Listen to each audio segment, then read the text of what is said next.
To strike or not to strike, Denver teachers are voting today. Good evening, I'm Jacqueline Allen. And I'm Tom Mustin. Glad you're with us tonight. After months of negotiations over pay, it all comes down to this vote. Denver 7's Connor Wist is live in the Highlands. And Connor, they just wrapped up voting. What are you hearing from these teachers?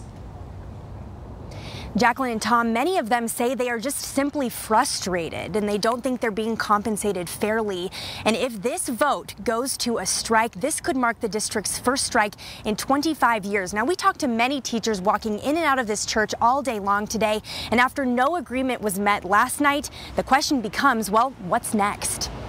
I'm a 17-year teacher. I've been teaching for 11 years. This is my 19th year teaching. Years of teaching experience being met with years of frustration. Now is the time. Enough is enough. Teacher Amber Wilson says she's tired of dealing with financial instability as a teacher in Denver public schools. I didn't expect to make a lot of money, but I didn't expect in my late 30s and early 40s to still be waiting on bated breath for my paycheck to come at the end of the month. Today, teachers filed into this church to vote after a late night of unsuccessful compensation negotiations. Teachers united will never be divided. Getting raises to our teachers is our biggest thing, but we also want a salary structure that is sustainable and predictable. There's an $8.5 million difference between the proposals outlined by DCTA and DPS. Now, that's only 1% of their entire budget, less than 1%, to give us that $8 million that would help us get our teachers where they need to be. Part of what we're saying is we agree. DPS Superintendent Susana Cordova says there are certain places where the sides agree,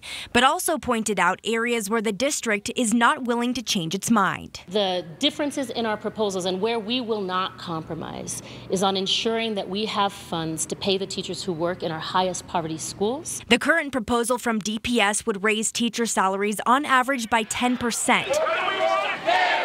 But some teachers believe that is still not enough. It's been difficult just knowing that if a strike does come to pass, that we're going to have no income for the period that lasts. Superintendent Cordova says the district is willing to continue negotiations in the meantime. We think it's critically important that we get to an agreement.